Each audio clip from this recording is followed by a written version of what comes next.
मैं माननीय मुख्यमंत्री जी का आभार व्यक्त करती हूँ और उनसे निवेदन करती हूँ कि वे उनको स्मृति के लिए प्रदान करें।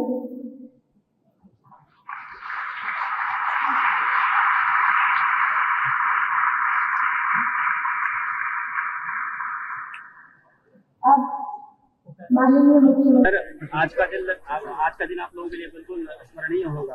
कितने दिनों से इस तरह निश्चित रूप से विश्व में ज्ञान की जो पीठिकाएं हैं उनमें से वरेण्य, और भारत में प्रारंभिक रूप से जो 4 विश्वविद्यालय दीपक जलाए गए थे उनमें से एक सबसे प्रांजल और सबसे दीपित परिसर इलाहाबाद विश्वविद्यालय ने अपनी सर्वोच्च उपाधि से सम्मानित किया। ये मेरे लिए निजी रूप से गर्व का विषय है और यह उपाधि मैं अपने उन सब पुरखों को अर्पित करता हूं जिन्होंने इस विश्वविद्यालय से कविता का दीप जलाया। जो एक बड़ी परंपरा, चाहे वो धर्मवीर भारती जी की हो, चाहे हरवंश राय बच्चन की हो, चाहे फिराक गोरखपुरी की हो, चाहे भाषा वैज्ञानिक डॉक्टर धीरेन्द्र वर्मा की हो, अनेक असंख्य नाम यहाँ पर हैं जिन्होंने इस दीप को यत्नपूर्वक जागृत रखा।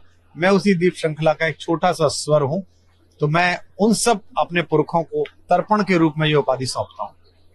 आपके समय का और आपका जो विश्वविद्यालय उसमें क्या बदलाव देखते हैं? विश्वविद्यालयों में राजनीति ने प्रवेश किया है, आवश्यक है, करना ही चाहिए। चाणक्य के परिसर में अगर सिंघरान और चंद्रगुप्त नहीं होंगे तो कहाँ होंगे, लेकिन मूलतः जो राष्ट्र धर्म है, जो देश है, जो विषय की विशेषज्ञता है वो प्राथमिक थी। उसकी प्राथमिकता थोड़ी पीछे गई है। विश्वविद्यालयों में जो अकादमिक राजनीति है वो बढ़ी है, राजनीति का हस्तक्षेप बढ़ा है। मैं सदैव ये कहता हूं कि शासन और सत्ता शिक्षा के प्रबंधन के लिए होनी चाहिए, नियंत्रण के लिए नहीं। तो आज विश्वविद्यालय पुनः उस मार्ग पर लौटा है। यहाँ अत्यधिक और समय के प्रतिकूल जो नारे थे उनके विपरीत अब यहाँ शांति है, लोग पढ़ रहे हैं, अपनी उपाधियां हासिल कर रहे हैं। मेरे साथ जिन बेटियों को और जिन बच्चों को स्वर्ण पदक मिला है मैं उनका भी बहुत सम्मान करते हुए उन्हें शुभकामना देता हूं और विशेष रूप से हर्षित हूं क्योंकि 2 पुत्रियों का पिता हूं कि सबसे ज्यादा प्रतिनिधित्व जो है बेटियों ने किया। तो उनकी ओर से बहुत आशान्वित हूं कि आने वाला भारत हमारी बेटियों के माध्यम से नया आकार लेगा।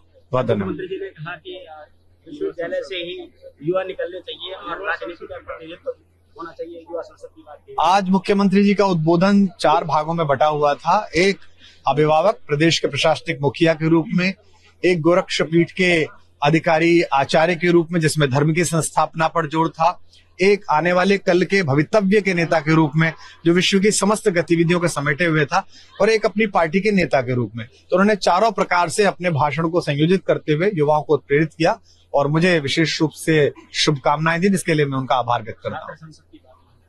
वो शासन का विषय है, वो उसमें ठीक प्रकार का जो भी निर्णय ले पाएंगे वो शासन का विषय है। आखिरी बात सर, महाकुंभ, प्रयागराज महाकुंभ आने वाला है, आप आएंगे यहाँ? निश्चित रूप से महाकुंभ मनुष्यता का एक ऐसा समुच्चय, ऐसा समन्वय है जहां बहुत सारी जागृत और संजीवनी आत्माएं एक साथ दीपित होती हैं, एक साथ प्रतिध्वनित होती है, और उससे जो ऑरा का निर्माण होता है, उससे जो ऊर्जा का निर्माण होता है, वह न केवल धर्म को बल्कि मनुष्यता को बहुत संचालित करता है और उसमें उत्प्रेरणा भरता है। मेरा सौभाग्य है कि अनेक पूज्य संत महंत आचार्य महामंडलेश्वरों ने ये आज्ञा मुझे दी है कि मैं उस समय उपस्थित हूँ, जिनमें परम पूज्य आचार्य महामंडलेश्वर आदरणीय अवधेशानंद जी, परम पूज्य आचार्य महामंडलेश्वर कैलाशानंद जी, बालकानंद गिरी जी महाराज, काशनी महाराज जी, अनेक साधु संतों की आज्ञा हुई है। और एक सामान्य आस्तिक के नाते मैं किसी साधु की आज्ञा की अवज्ञा नहीं कर सकता, तो मैं समय समय पर महाकुंभ में आऊंगा। बहुत आभार आपका। न्यूज नेशन अब व्हाट्सएप पर खबरों की ताजा अपडेट के लिए न्यूज नेशन के इस QR कोड को स्कैन करें।